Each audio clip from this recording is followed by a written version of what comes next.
Impacting lives, choose life, sharing love to everyone. Impacting lives, choose life, sharing joy through the gospel of Jesus, gospel of Jesus, gospel of Jesus Christ. Impacting lives, choose life. Sharing love to everyone, impacting lives, choose life, sharing joy through the gospel of Jesus, gospel of Jesus, gospel of Jesus Christ. Welcome to Living Life Gospel. Real life, real talk, real hope. Every show. Join us every Thursday at 6:30 p.m. as we discuss topics relating to life, church, family, education, and so much more. Invite a friend, tag them even, but don't you dare miss the show. Living Life God's Way every Thursday at 6:30 p.m.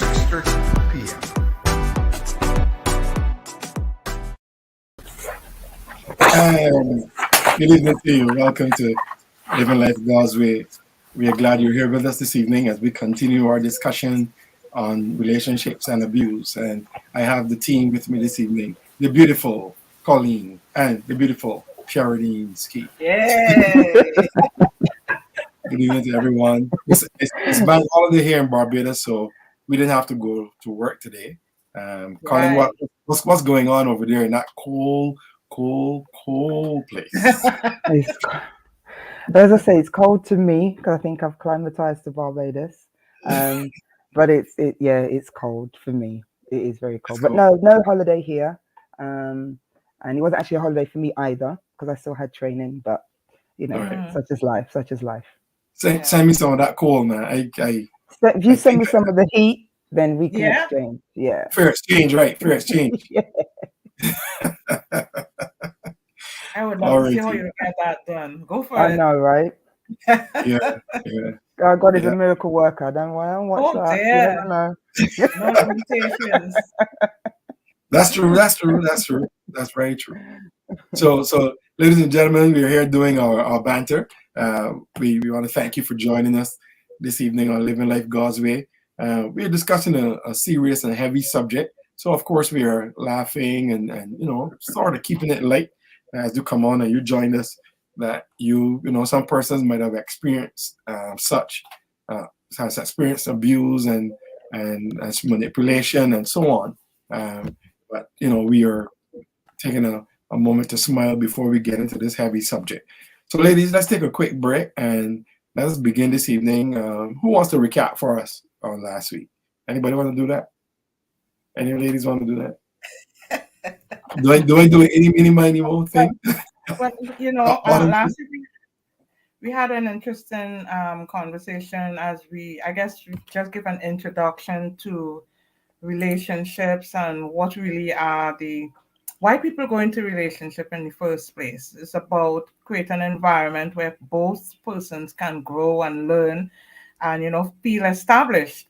And of course, there are some people who are not quite privy to understanding what's a true relationship.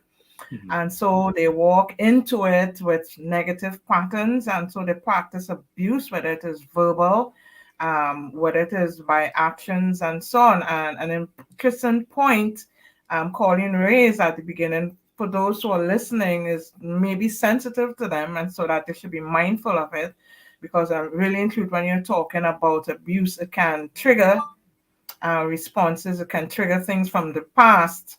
And this is a topic that is heavy and something that we have to look at and embrace as people in the church. We even talked about it last week briefly, where we say sometimes, when you're talking about these issues, it's shelved or pushed one side or buried in what we call a prayer and left there. And persons have to go home and face reality and all kind of, abuse. And so I'm looking forward for today, because you also highlighted last week some symptoms or traits you will find in persons who are abusive, whether they are possessive, whether they're controlling, and things of that nature. And I think some of those points are really worthy of being repeated to help persons recognize what are the traits in people who are abusive, because it's really serious what effect abusive people can have on your life. And sometimes it takes a lifetime for some people to get over these pains and these triggers caused in such relationships, providing they survive. Okay. Thank you for sharing that. Dot, you want to throw in anything there? No, I think Elder Shepherdine covered it. The only thing I was going to talk about was the red flags, but she mentioned that towards the end in terms of identifying red flags, but also we acknowledged or discussed the fact that some people might not even recognize red flags because of the way they have been, socialized, or relationships they've been in, and possibly saw what we would see as red flags as normal, standard behavior. So it's about raising awareness for individuals to look out for behaviors that might be leading towards or indeed be abusive. So we also discussed that as well.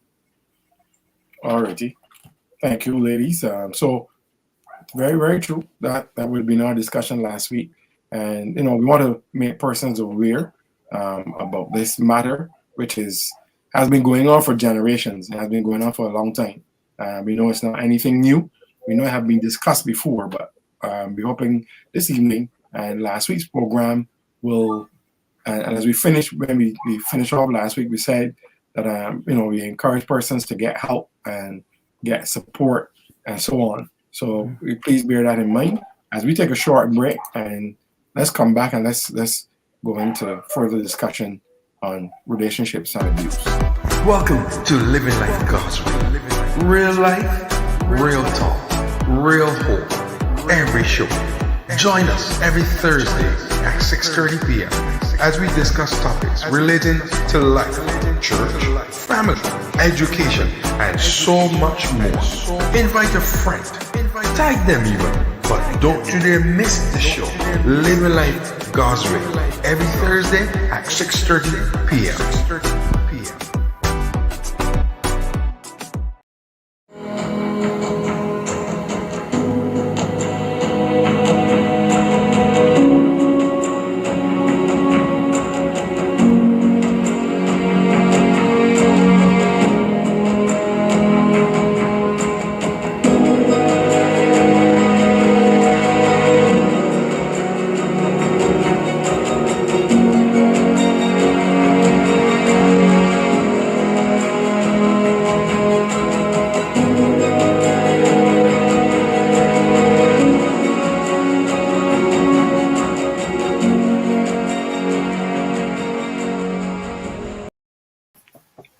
All right. So welcome back to Living Life God's Way as we continue our discussion this evening on relationships and abuse. And this is our part 2. So ladies, let's start here. I think that it's important to look at some of the emotional signs of abuse. I know that because some people are ashamed of abuse, some persons don't want anybody to know that they are being abused. And then when the abuser is making them feel that they are in power over them, or they are the boss of them, or they are in control over them, they seek to make the persons they seek to make persons shut themselves away. Isolate is the word I was looking for. They seek to make persons isolate themselves from family and friends and stuff. One of the signs of abuse, or let me give a couple of them and then we can look at them. Agitation, anxiety, or constant apprehension. Agitation, anxiety, or constant apprehension. And you may know someone who may experience these kinds of behavior. There are quite a few of them. Let me just mention them all one time, ladies. So you have changes in sleep habits. They sleep too much or not enough. Persons develop a drug or alcoholic problem. Extremely apologetic or meek. loss of interest in daily activities, low self-esteem, seemingly fearful. We have symptoms of depression, and they're always talking about suicide or mention suicide.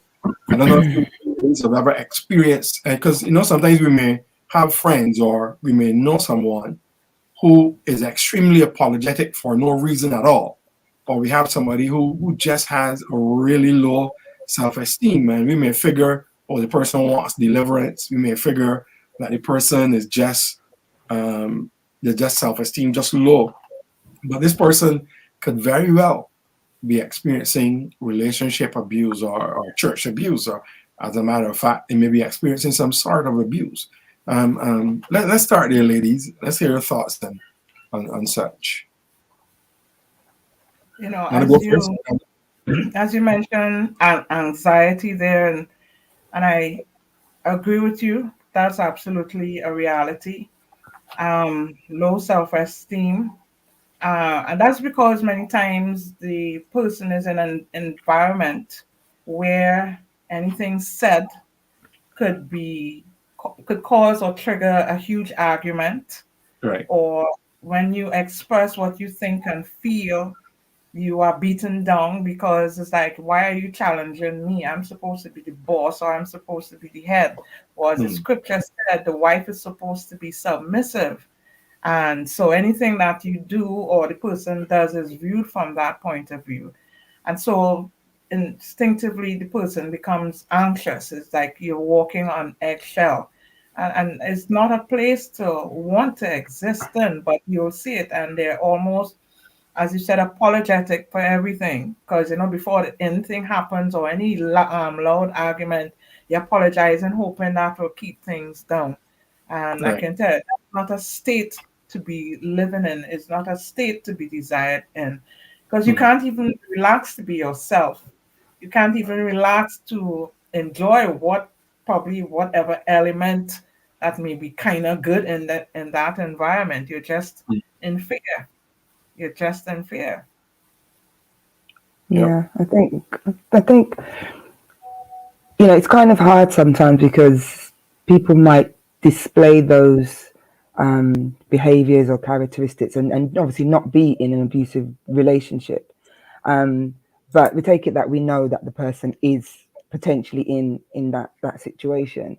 Right. And I think as Elder Sheridan said, it's the apologizing and living, walking around on eggshells and constantly being nervous or anxious. They don't want to Right. upset the person or upset anything, because once you're in abusive relationships, sometimes you don't even have to do much for the person to be the abuser to be triggered. It could be just a very simple thing, and Right. so person's always then wondering, if I don't do this right, if I don't do that right, certain little things, anything could be a trigger. And so they end up, being very anxious and as you said, walking on eggshells. So I think I think sometimes it depends on the person as well, because I've seen people who are being abused at home, but outside of the home, they're very vibrant. You wouldn't necessarily know that something is going on. They're able to put on a very good facade outside of the home. And sometimes that's why it can be difficult to detect, because you see the person, they think you've got it all together. They're working, they're doing everything fine. But in their home, they are being abused. So it sometimes there might not be any necessarily outwardly physical or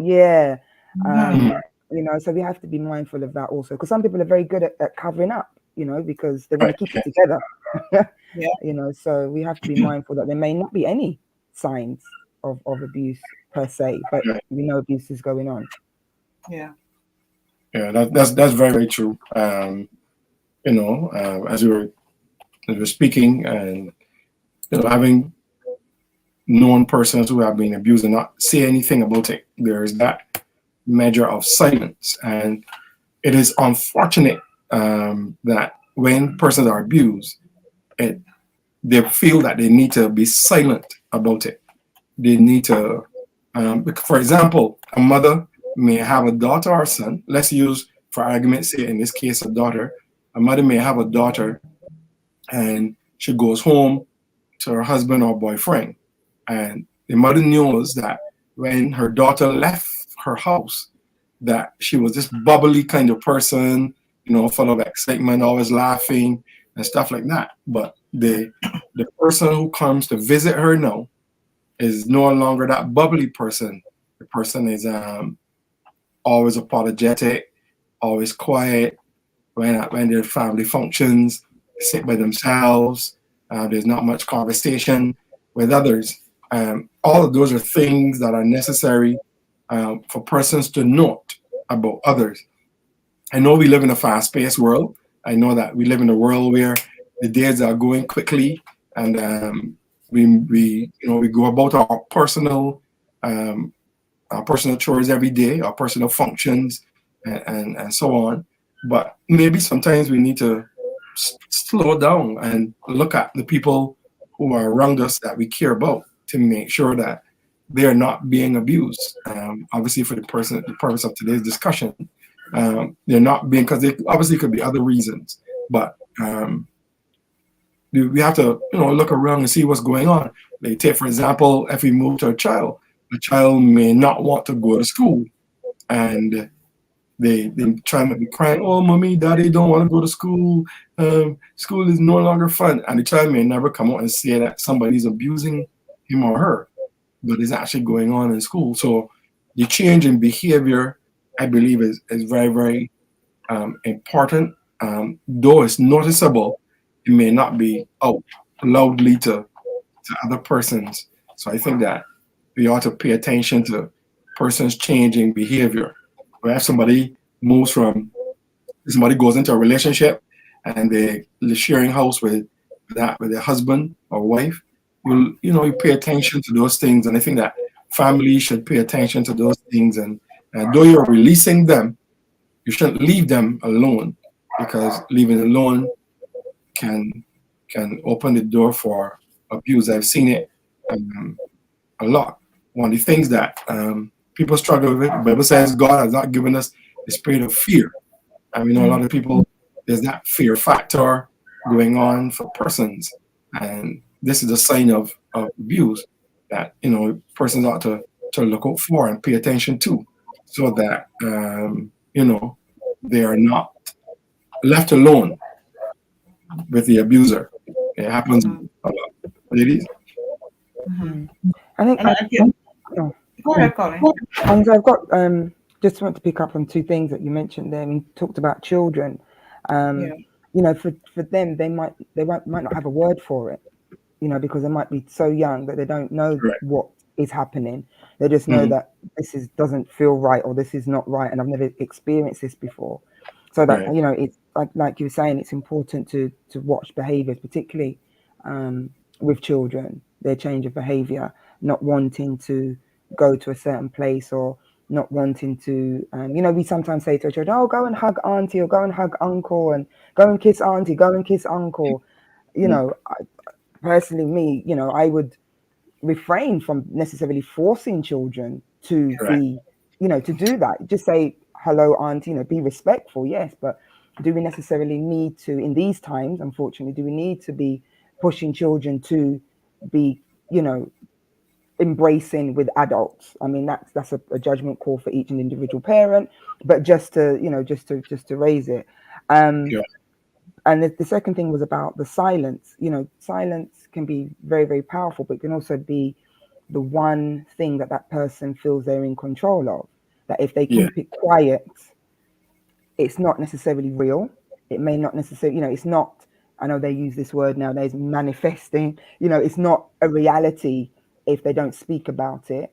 And so, it's one thing they can control. So they may actually see it as, okay, if I don't tell anybody, at least I can control that. At least I can control who knows and who doesn't know.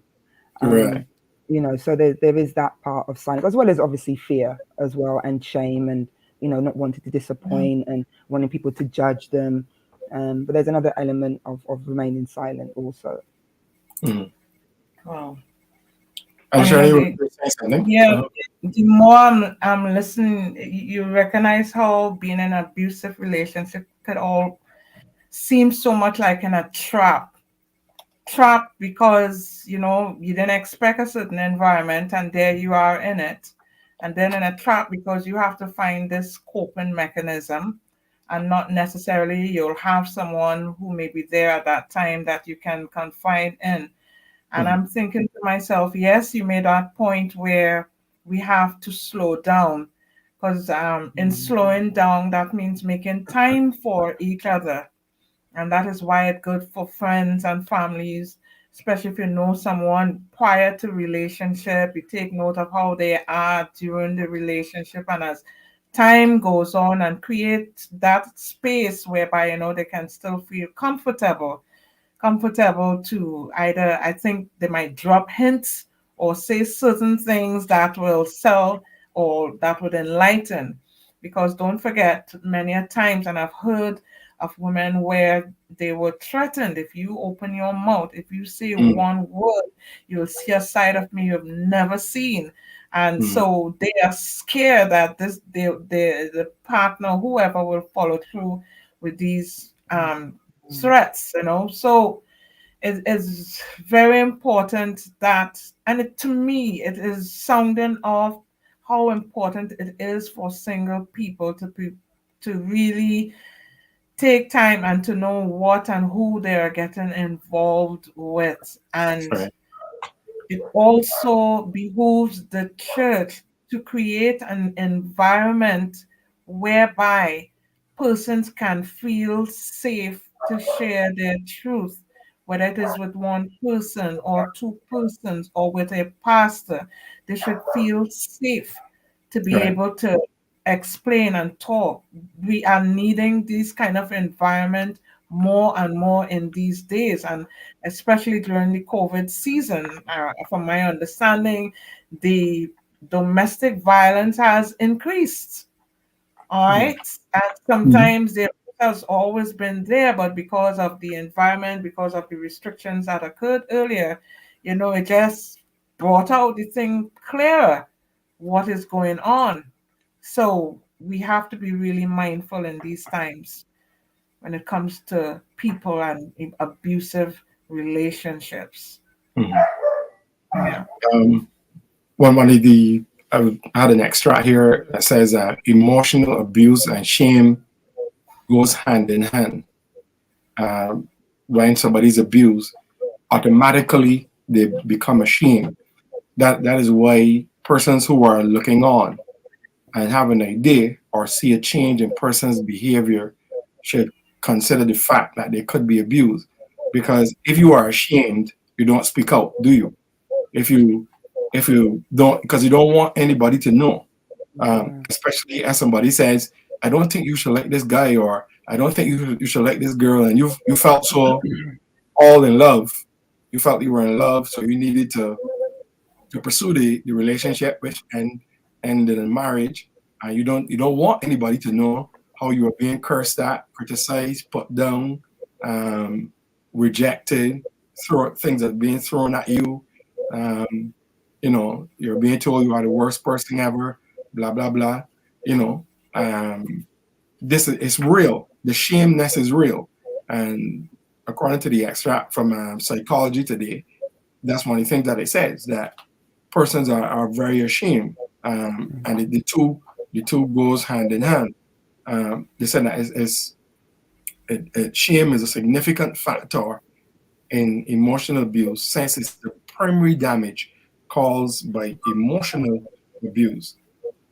So shame, this is so interesting, that primary damage is caused by emotional abuse. So that's why persons are ashamed, and it says it is also called the primary tool used by the abuser and the source of emotional abusive behavior in the abusers. So shame is a real factor.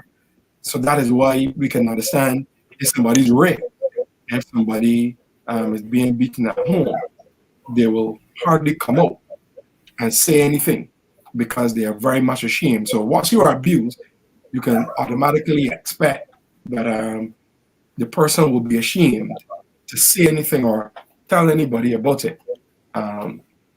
Abuse can lead to somebody getting killed.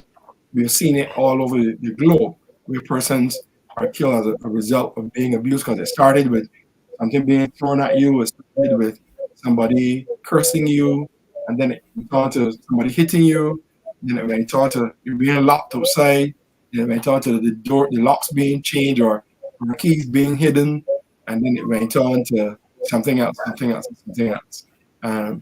And the abuse is so real, like I mentioned last week, where persons, after they have been abused and they finish with the abuser behaves as if they still have the right to continue the abuse. So their statements like, if nobody can have you, if I can't have you, nobody can have you.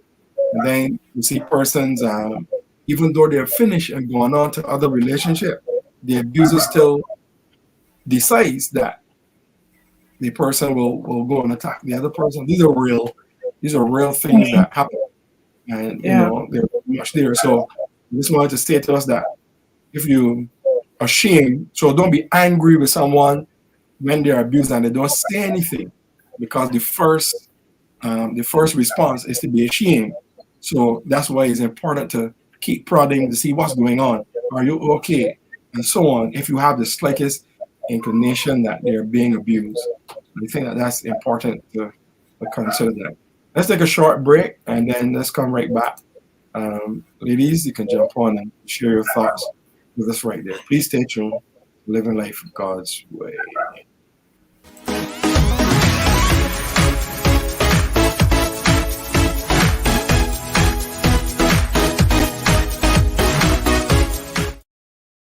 Impacting lives, choose life, sharing love to everyone. Impacting lives, choose life, sharing joy through the gospel of Jesus, gospel of Jesus, gospel of Jesus Christ.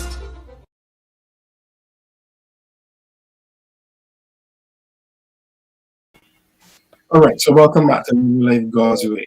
Ladies, who wants to jump in there and share their thoughts and what I've shared? I have a question, really, based on what you said, because we were talking about, the shame and silence and what have you. And one of the questions that came to mind is, and I don't know the answer. I don't know the answer at all. But why is it that the abused feel shame? They're the one who's experiencing the violence, the cursing, the whatever, and they're the ones that are left feeling ashamed. But the abuser doesn't feel ashamed, doesn't feel the need to be silent, doesn't. And even when we think about the healing process, and I know from churches that I've been in, the responsibility and the action and everything is on the abuser. Pray for your partner more. God will change his heart. God will intervene. But there's nothing per se, or doesn't seem to be as much responsibility on the abuser to change their behavior. Right. Yes, I'm because even when we talk about shame in general, inside or outside the church, the shame is always attached to the abused. The abuser is not really part of that discussion when we talk about shame. And abusers that I've come into contact with don't necessarily feel ashamed. They will blame, or they have an explanation perhaps, or justification for why they do or done what they have done, but there's no sense of shame. So I just wanted to know, why is it that the shame seems to be attached to the abused rather than the abuser, who should be feeling shame, because they're the ones doing wrong. Normally you feel shame when you've done something wrong. Yeah. In this situation, the person who's not done something wrong feels the shame. Right. That's an interesting question. I think because it is when you are left feeling unempowered, because you first of all you take away the person's pride.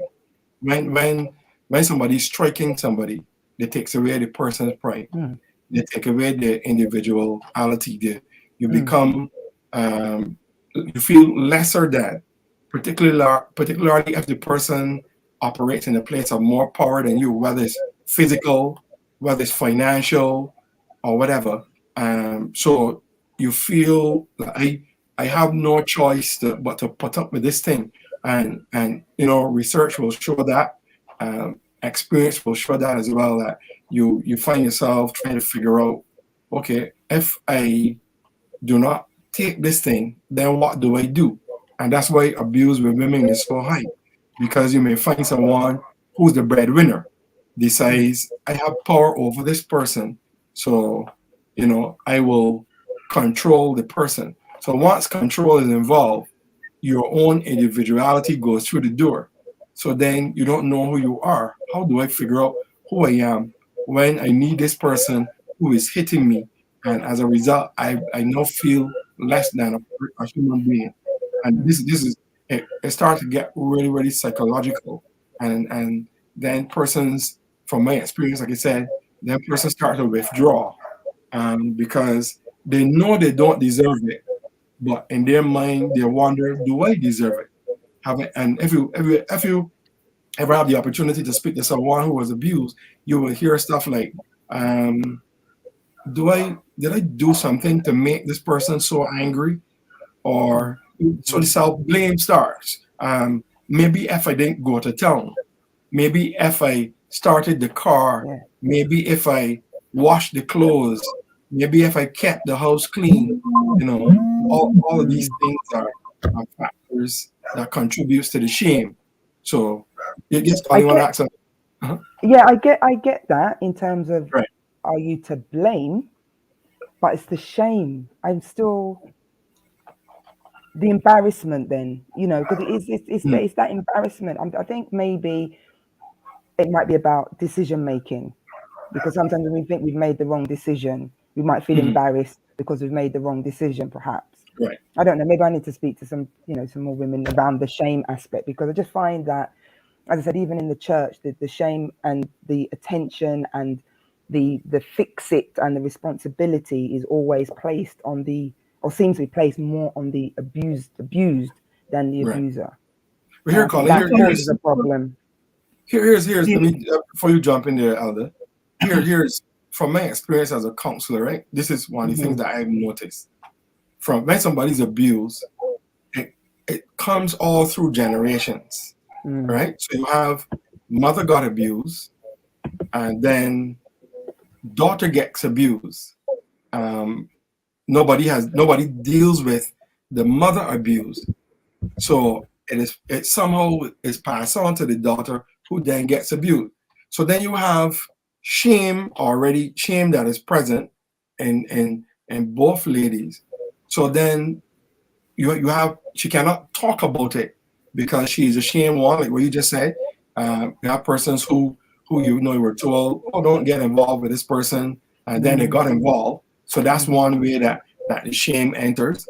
The other one is, I am so sorry for myself that I can't even tell anybody about how I am feeling. So I have to so keep what is going on with me to myself, because how I dare tell my best friend, how I dare tell my parents that this person is hitting me, or telling me all of these negative things and putting me down. How do I now open my mouth and say anything? So rejection gets in now. So all these things start connecting with each other: rejection, fear, abandonment, and so on. So then the more they come, the more you start doing like this. So the more you withdraw, and when you're finished, you are completely ashamed of yourself. One of the things that I found, and this extract is so true, that you find persons they're so ashamed, like, and you ask something like, but why do you feel that is your fault? I don't know, but I just feel so. Or did you do something? Did you think that you did something to cause this reaction? No, but maybe maybe I didn't realize what I did. So you have the self blame involved as well, you know. So that's a contributing factor as well. Go ahead, Elder. Yeah, I was going to it along the same lines, but it's again the shame normally is associated with blaming themselves, thinking it was something that I said, something that I've done, because most of the time when the abusers are responding in a negative way, it's either the tea spill, look at you, you can't get it done, or if the pot burn, you can't even do this and X, Y, and Z. So they blame themselves, or probably if I had done X, Y, and Z. Another thing that causes the shame is that look what I've gotten into and I cannot stop it. Mm. They feel the responsibility to stop this abuse rests on them for some reason or the other. So when Right. you can't control it, when you can't stop it, when you can't, because the first thing if you recognize with a person who's being abused, you dress up extra, or this is in certain circumstances, you dress extra, or you have to show extra that you have a happy marriage or whatever have you, Yeah. even though you get some blows behind, but you try to fix it because you feel everybody's seeing what troubles you are in when people are not. But that's how you think and how you feel. So in Mhm. their attempt to fix it now, they just hold on to it and Right. they're ashamed. I cannot stop it no matter what I do. And that's why sometimes it goes to the extent where you hear someone dies because somehow they were trying or they're in the process of stopping. And that's my problem in the church where people feel they are the one to fix the relationship. They have to stop the abuse. So what they do, they call a prayer and they're fasting and they, for some who will speak up, they say prayer about a family issue, but it may not tell you what it is. And Right. from hearing abusers, they will say, well, they got into prayer and they were fasting and they were holding on for a long time because they believe that God can change their marriage. So they're Mm. waiting for this ultimate miracle, whereby week after week, month after month, the violence is escalating.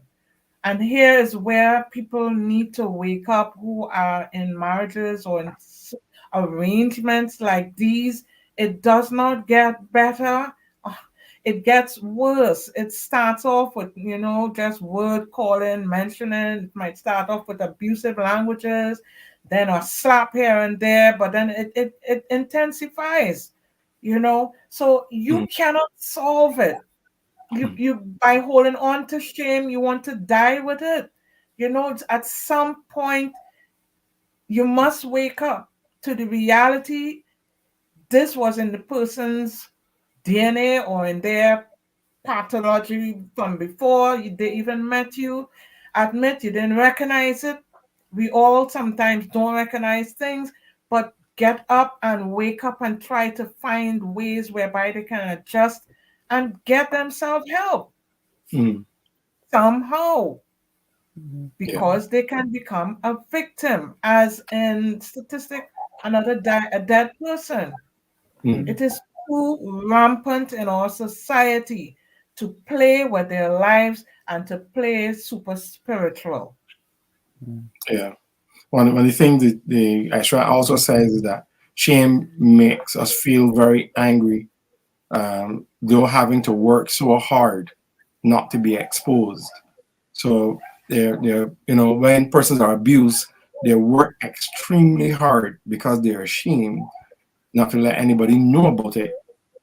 Obviously, because they feel badly about the abuse, and it is so unfortunate that persons don't talk about it.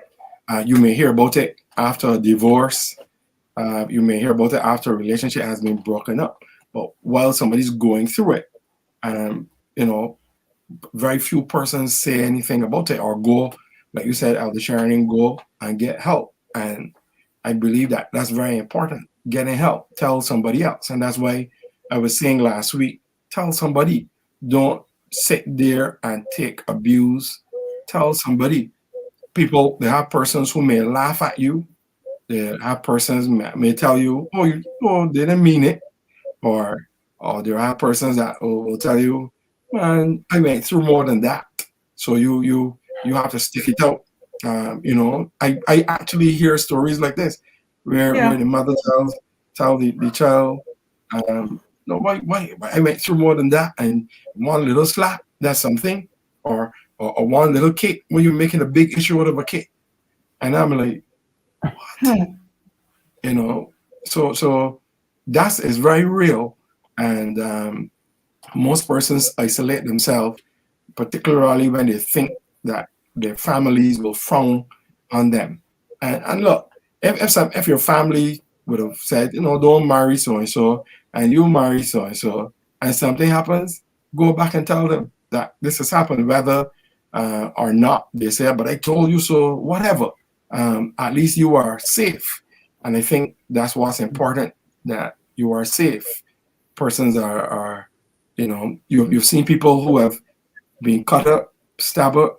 You know, there's a lot goes on. Persons who loses eyes, person who, you know, marks on their bodies and stuff. It is crazy. You know, it is crazy. And God help you if you are somebody in church where everybody looks at you and you are going through an abusive relationship and you're standing in front of everybody and you're worshiping all the time and you're going through this and nobody knows about it until something drastic happens or something worse happens, and then, you know, you have to tell, you are forced to tell somebody because it has been exposed. You see it all the time. And But that's the reality. I think, yeah, there is a reality. I think also, I know, you know, for women, and we spoke about it in previous sessions, that, you know, how women are validated in society by having, you know, children, husband, partner. And so your choice of partner is almost somehow wrapped up in the bidding in your identity as a woman in terms of being a successful woman. And so if you've made that decision and you chose this awful man, or, you know, who's now abusing you, it's like, okay, then, so, you know, as a woman, what kind of decisions are you making? You know, it's kind of wrapped up in your identity as well. So I think that's also where the shame comes from, because so much of a woman's identity is wrapped up in her partner, having a partner and having children and so on.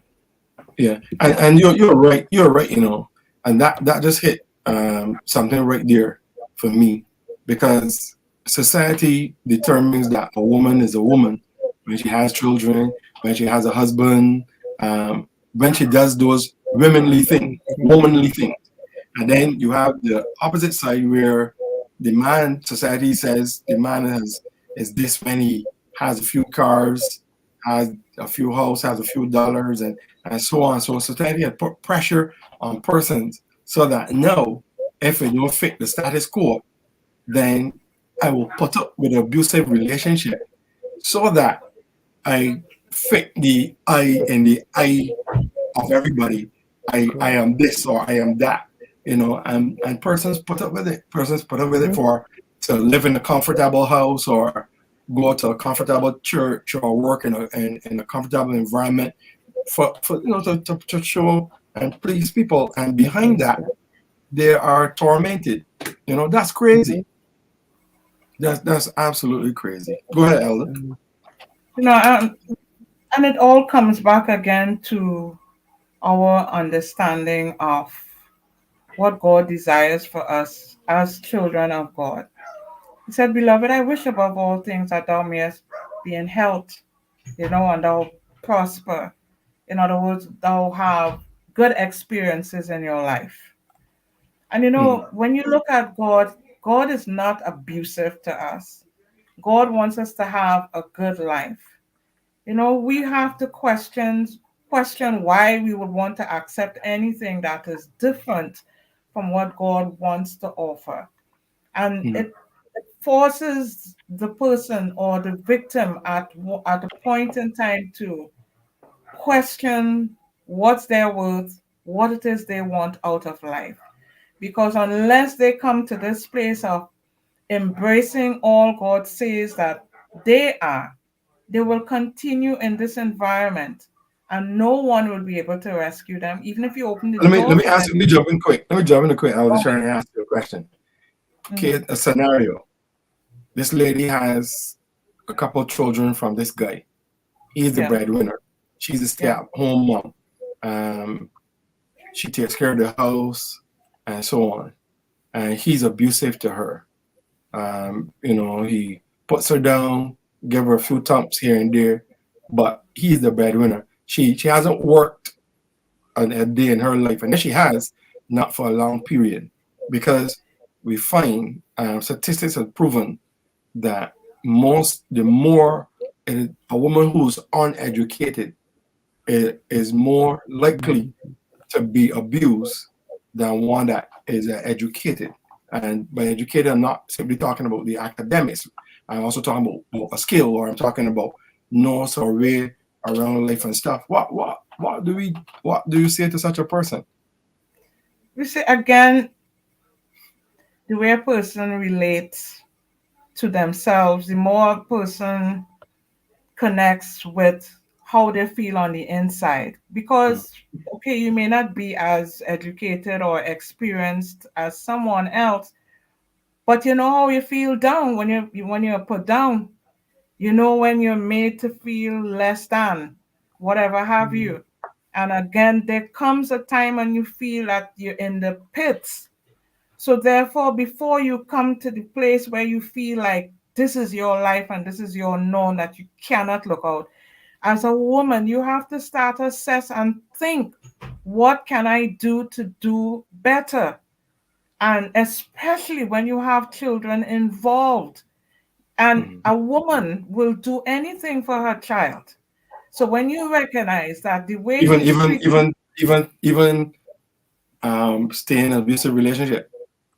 well, again, if that, you see, it all depends. If the man is nice to the child, that is one thing. But most Mm, of the time, from what I have heard, when he is abusing her, it's in front of the child. The child is mm, traumatized. The child is crying out, "Mommy, oh, Daddy, don't do this!" And so it is in no way helping the child.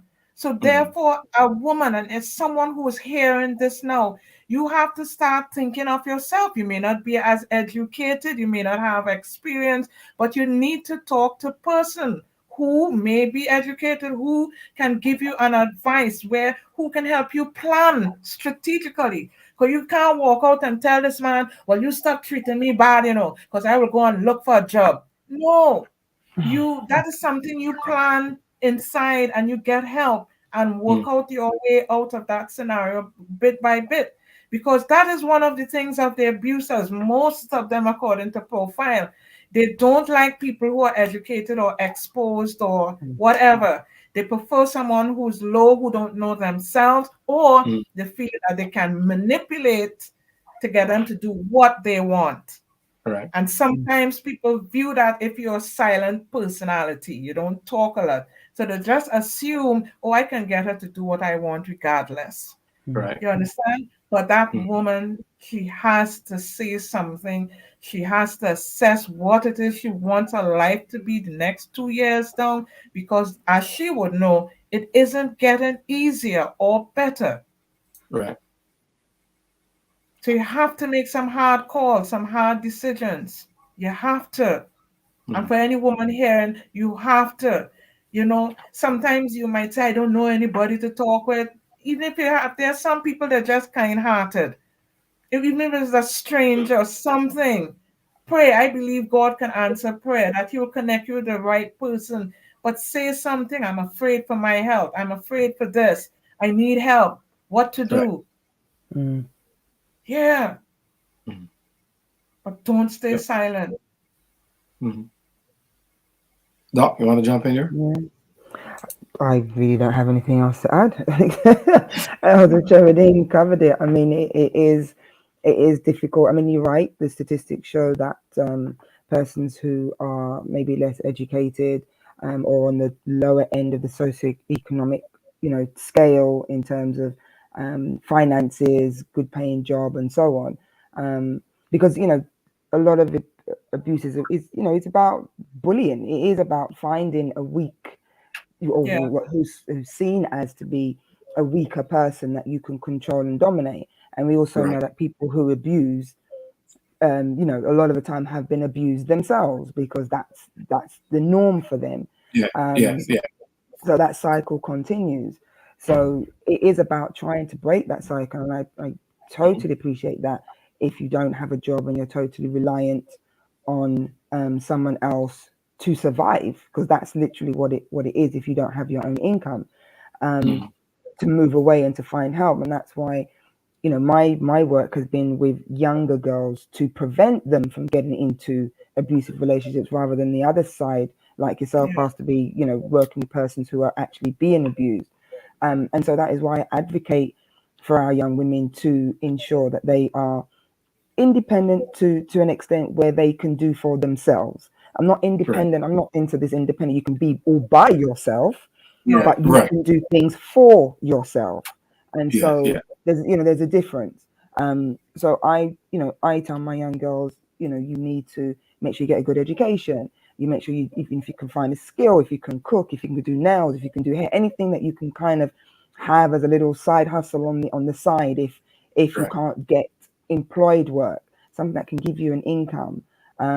Again, about raising awareness and looking out for signs of abuse. As I said, for some people, abuse is normal, so they don't realize that it's something that shouldn't be happening. So that's what we need to do as well, in terms of preparing our young women and men, just, you know, about abuse, and also teaching our young men that they need to learn to be articulate. They need to talk about their feelings. They need to find people to talk to, so they don't take out their emotions on their partners. You know, it's a two-pronged approach. I find we do spend a lot of time with the women and teaching them how to protect themselves and to do this and do that, and we don't speak to young men about abusing their partners, and we need to do that more as well.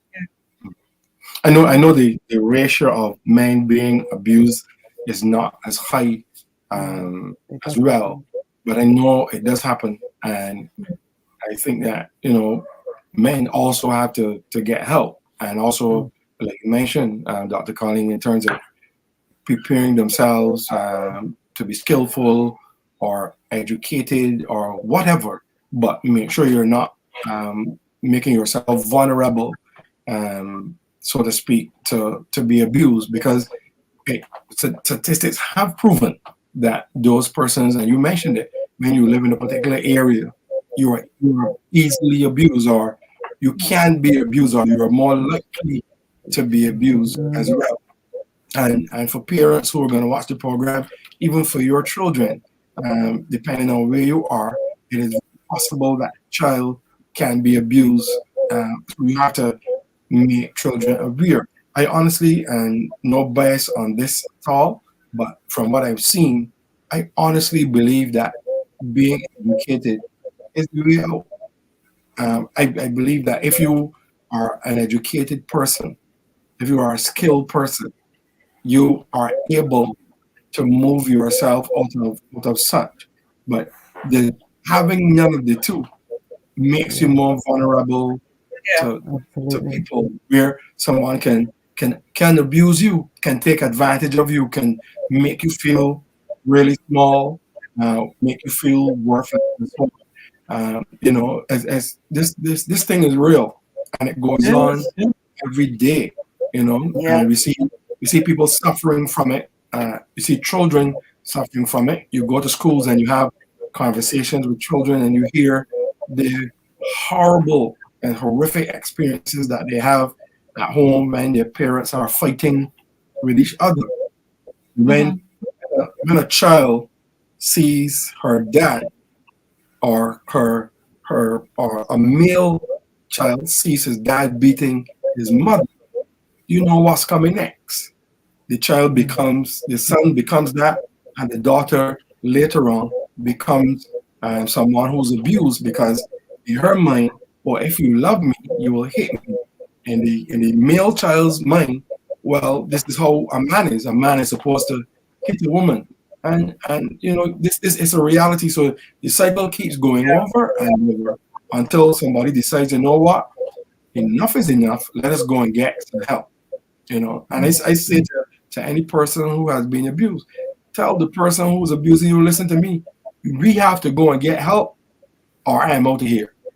Right? If you are hitting me, if you are kicking me, if every time we pass through a door together, you are bouncing me, because it starts there as well. I've had situations where you walk through the corridor with each other or come through the door at the same time, and you get a shoulder, right? You get a shoulder, and it starts there, or it starts with criticism. Because if if you love somebody, criticism is very lit. When you are criticizing, you speak with love, not with pulling the person down. So all those are signs, as we would have said last week, in terms of being watchful and mindful of what is going on in your life.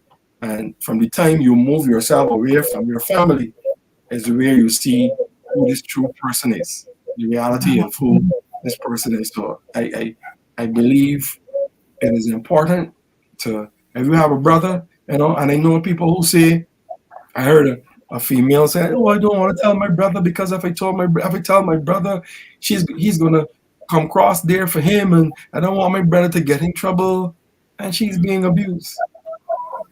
But she doesn't want her brother to get in trouble, so she doesn't want to tell her brother anything. Well, get the police then, get the police involved or something. Go ahead, Connie. I was going to say, when I hear that, that kind of triggers something for me. When I hear guys, women say they can't tell their brothers because their brother's going to go over there and he's going to beat them or he's going to do this. But my thing is, why is the brother not saying, okay, sis, come and live by me, or sis, come, let me put you somewhere, or let me go and, why, again, so it's about that education again for our males. Don't fight violence with more violence. Do something, because you want to protect your sister. I hear that. So protect your sister, remove her from the situation, put her in a safe place, find her, support her while she gets herself back on her feet, or whatever. So we also need to, that re-education as well for, the protective brothers out there, that they can protect their sisters in a different way. More practical way too. Yeah, a more helpful way. Yeah. Wow. The truth is, ladies, if I have sisters and I have a daughter. Well, we say put them up, take them to a safe Put them place. up. Yeah. Yeah. I hear you. Oh yeah. That facial expression seems it all past the Brian. But it's reality. That's the first response. Yeah. That kind of eye for an eye kind of situation, but it leaves everybody blind. Yeah, because the thing is, after you beat that person up and you gone, she has to deal with it. Oh, so you're bringing brother, and so and so on. He will, put back some on her. But as Colleen saying, it's about creating a safe environment where we can put up. And to me, this here is where it challenges what we really call as family in these days. What we call family? What do we call friendship? To know somebody is in need and you can sleep and you do nothing about it. Right. A lot has changed when we hear the word friends, when we hear family, and all of these are reinforcing and allowing a lot of things to escape by. You're right, Elder Shirley, because that's another show, though. That's another show. Yeah, look, maybe one of these days we need to talk about community, because back in the day, if and the community was together, if a man did lay his hand on a woman, everybody in the community coming. He will feel uncomfortable to live there. I mean, so that shame's been removed, hasn't it? You see? Yes. My point, my question I was asking about before. Right. So the culture has a lot to do with it. Culture has a lot to do with it. But while you were speaking earlier on, I remember a woman who was in a less economic position and she was not as educated. But what happened to her? She remembered she had a skill. So she got reinforcement, silent reinforcement, but what she was doing is raising money silently, even while things were going on, because she had children to take care of. So she was silently raising money. And when she got herself in a position, she was able to get out of that relationship, because the main control for the man on her was, well, I am the one who giving you money. I'm the Right. breadwinner in here. So you got to do Right. whatever I say. You have no choice. But in the meantime, she was working, selling her items, making money. When it came to that place, time, she moved. She moved out of that scenario. So that's why I said, women, whoever you are, you have to be thinking on your feet. You can't sometimes, you cannot just think defeated, especially when you're in the earlier stage of it. You have to be planning your way out of this scenario and Right. get the right connection going on. Right. But you Let's just don't take a, want to let's get take a quick break. specific. Let's take a quick break. Time is gone on us, but I really want us to Wow. we kind of zeroed in on it a bit. The question is, who can abuse happen to? Who can abuse happen to? We kind of maybe dug around it a bit as we were speaking just now, but I want us to zero in on that when we finish to sum up tonight's program. So please stay with us as we look at the question: who can it happen to? Who can abuse happen to? Please stay tuned. Welcome to Living Life God's Way. Real life, real talk, real hope. Every show. Join us every Thursday at 6:30 p.m. as we discuss topics relating to life, church, family, education, and so much more. Invite a friend, tag them even, but don't you dare miss the show. Living Life God's Way every Thursday at 6:30 p.m.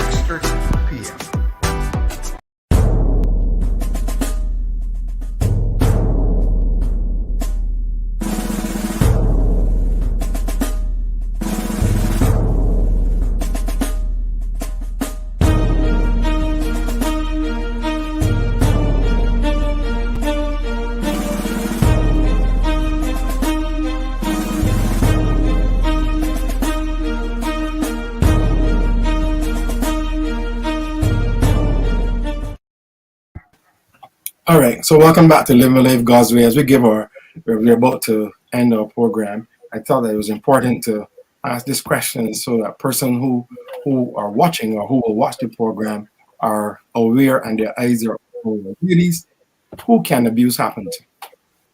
Anyone. Who can abuse? Yeah, boy. Anyone. Anyone. Male, female, rich, poor, educated, uneducated, Child. child, yeah, elderly, anybody. Because there's different types of abuse, isn't there? It's not just Yeah. the physical. There's sexual, there's emotional, there's financial, psychological. You know, so it could happen to anybody. Abuse happens in the workplace. You know, so anyone. It's not True. comforting to hear that, but Well, that's why we might have an harassment policy for workplace harassment law. You know, because abuse can happen, and it starts with those little things that we call Yeah. harassment. right. But it can turn into something. It can escalate very quickly into something much Yeah. bigger. But abuse can happen to anyone, anywhere. Yeah. Once you have a person that decides to abuse, once you have a person that decides they want to control at the expense of or by any means necessary, Mhm. can happen. Yeah. I think identifying who are the abuser is more quantitative in that you can pinpoint who will do it more than to whom they will do it to. Because it could be anyone, but then it takes a certain mind who just decide, I want to be in control all the time, or you got to respond according to this, that, or the other for me to feel comfortable about a business or a transaction or goal or whatever have you. You know, when you look at God, He always give us the freedom of choice. You know, even when it comes to heaven or hell, He gave us choice. You know, but it's interesting. And again, that's why I'm saying you have to be so careful for single ladies, for single men when you're going out and you are meeting people and choosing a partner. You have to ask questions. You have to listen how they respond when you express your ideas, your feelings, when they're annoyed with you. They say don't get married unless you have been annoyed with a person or you got in a serious discussion or intense argument or what. Mm, true. Don't say I do until you go through those tunnels, because that is when you really know the true colors of a person. Mm. And Yeah. lastly, I was speaking to a police from Trinidad, and I was saying, how can you handle it? How can you go to a police for help? And they're saying you can't just run because they didn't see what happened. You have to produce evidence, and time evidence come out, you could be dead. Mm. So Very true. Very true. Mm. And what you lady said is correct. I just wanted to pick your brain there because I know both of you are intelligent. You know, We try. because oh boy, someone else. Some people because come in the after reality is abuse can happen to anybody, no matter where you've come from or who you are Mm. in life. Abuse can happen to you, and by this program, we are trying to eradicate it, and we're also trying to tell persons if you are dealing with it, if it is part of your life, seek help right away. Speak to your pastor, speak to an elder, speak to the a counselor, but get help. Don't sit there. Speak to a youth leader, speak to a mentor, but don't just sit there and do nothing about it. It can actually cost you your life. I remember while you ladies were speaking, I remember when I was growing up. I was very young, and my aunt had a friend, and she was married to this guy, and they used to have all sorts of problems, and he was very abusive. She was a teacher, and one day he just went to the school and took a cutlass, and he messed her up in front of those children. I will never forget that. And my aunt came home crying. She was crying and stuff like that. And she was saying, somebody should have done something, blah, blah, blah. I don't know whatever became of him. I mean, I must ask her one of these days whatever happened. But he slaughtered his wife right in the classroom in front of the children. They were dealing with abuse, or rather, she was dealing with abuse for years. At that time, they probably would have been in their late 20s, 30s, because, like I said, I was young then. So, it happened, and that was the end of her. So if abuse is happening in your home, seek help right away. No longer procrastinate, but seek help. Try to move yourself away from shame. As we said, that's one of the predominant things, manifestation of abuse. But push past that shameness, and get help, and then educate yourself, reposition yourself, seek to do better and stuff like that. So you get out of that entanglement, because that's what that really is, an entanglement. And you said it quite right, Elder Sheridan, earlier when you quoted the scripture that God wants the best for us. And if I'm going to church every Sunday and I'm going back to abuse home, something is wrong with that. It is clearly not godly, and something needs to be done about it. So that's my closing take. Dr. Colleen, you can share yours, and then Elder Sheridan, you to hear. Okay, I think we discussed this last week in terms of, well, not discussed, I think we quoted this last week, sorry, in terms of, where the Bible in 1 Corinthians 13, 4-8, describes or shows what love is supposed to be. And I know for a lot of women who have been in abusive relationships, when the abuse is, the incident is over, the person comes back and says, I'm sorry, I love you, and, I won't do it again. And, obviously it happens again and again and again and again. And so just to draw persons to that scripture in terms of what love looks like, because again, sometimes people don't know what love looks like, because again, they've not experienced it for themselves in their homes, or they've experienced a warped version of love. And so to use the scripture reference in terms of what love is a good guide to show you exactly what love is and how it's supposed to be presented to you. And so that you know that if that is not what you're receiving, then question the love that you are receiving. And to, you know, to keep your wits about you and to just use that reference as what love should look like. And that will guide you in making the right decision. Wow. And just a follow on, as I say, whatever you tolerate will violate your freedom. And as we look at what love is, as Colin correctly indicated, when you recognize that the person is not exhibiting these qualities, do understand as a woman or man, you cannot change a person. Regardless of how you pray them, fast for them, you cannot change a person. What you can do is make sure you make yourself safe, your children safe, and do something about it. Do not delay, because for every week, oh, he didn't do anything for the last 2 weeks, he good. No. He is waiting, or she is waiting for the next moment. When you have that gap of quietness, that's the best time to do something. Do something to bring about change in your situation. You can't change them, but change your situation first before it escalates. Absolutely. I'm tired of hearing these deaths. I heard of one quickly that happened not too far from this parish, where the man walked in onto the compound, take a spade, drove it into the woman in front of her class. And I mean, why? Please don't wait until you get to that place. Make change now. Make a change.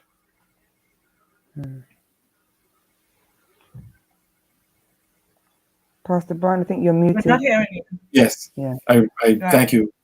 I realize that a lot of the abusers can be persons who are very angry, whether male or female. It starts with these outbursts of anger where they just lose it and then they get quiet. That is cause for concern. And if you are in a relationship and you have somebody who has anger issues like that, please encourage them to get counseling. It is very, very important that they get counseling, get help. So we want to thank you this evening on behalf of Dr. Colleen and Elder Sheridan and myself. It has been good having you part of this discussion. I know it's a discussion where most persons watch and taking and so on. But our objective here this evening is to help you to move from that place of being abused into all that God has called you to be the beautiful woman or be the beautiful man that God has called you to be whole, to be fully healed, and living the best life that you can be, not living a life of being abused and tormented. So that's the purpose of this program this evening. So on behalf of the three of us and all persons involved with the Living Life God's Way, we want to thank you for joining us this evening, and we look forward again to seeing you next week where we have another informative discussion. So have a good evening. On behalf of us, God bless you, and see you next time on Living Life God's Way. Bye. Have a good night. Enjoy the rest of the cold if you are cold and so on. Bye. Welcome to Living Life God's Way. Real life, real talk, real hope. Every show. Join us every Thursday at 6:30 p.m.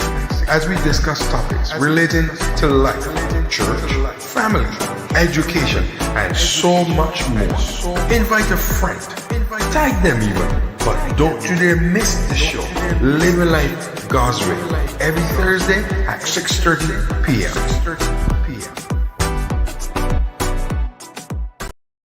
Impacting